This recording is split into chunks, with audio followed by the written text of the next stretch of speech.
So magkano na nga ba yung naging profit ko sa pagka-copy ng trade?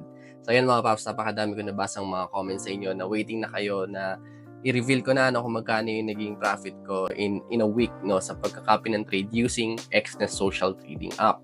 At syempre, maganda kung bago nyo panoorin itong video na to, puntahan nyo muna yung unang video ko, yung copy trading tutorial for beginner's guide.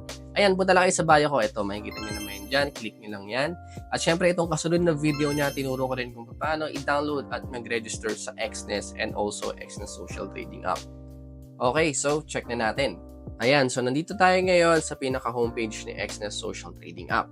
So, paano ba natin ngayon makikita yung mga naka-open na copy trades natin, So, before natin puntahan yan, recap lang tayo, So, last video nga, ang pinakita or kinapi natin ay itong pinaka-umpisa, Makapansin nyo mga paps, dun sa most copied, diba yung profile, meron nakalagay na parang yellow dot. So, it means meron tayong active trading dito.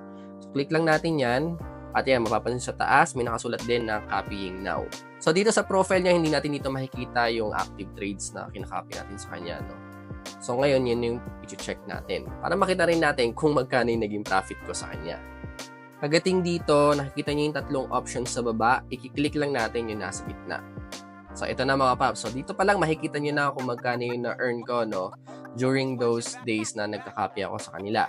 Pero, dun sa pinakamababa, diba, kung napanood nyo nga yung last video ko, isa lang yung in-open natin na copy trade, which is ito, yung May 22. Ito yung kay Robot. So, hindi ko na hirap basahin yung pangalan niya. So, ayan. Kita niya, napakababa dong na-earn ko sa kanya, So, ilang days na yan, sakto 1 week.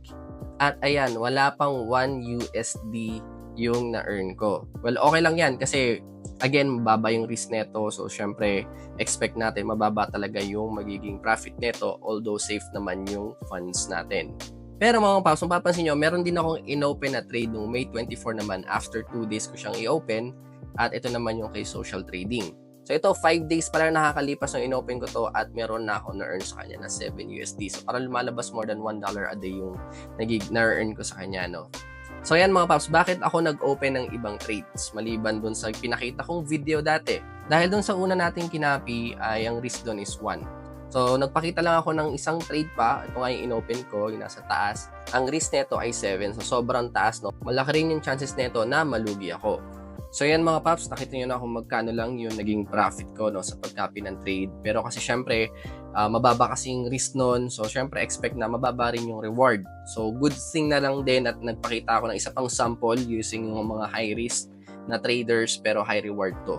And mga paps, take note din na naka-base din to sa capital or amount na ipapasok natin dun sa copy trade. Siyempre, kung mas maliit, katulad na ginawa ko, 25 USD lang, expect tayo ng mas maliit na return lang din. So, kunwari, ang pinasok ko dun sa second copy trade ko ay 1K USD. So, di ba, nag-profit yun ng around 30%. So, magkano ba ang 30% ng 1K?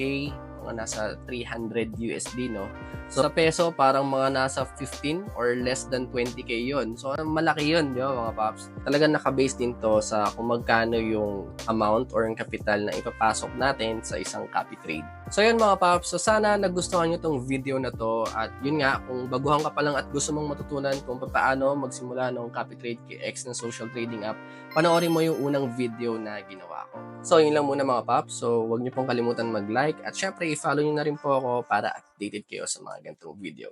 Thank you. Bye-bye.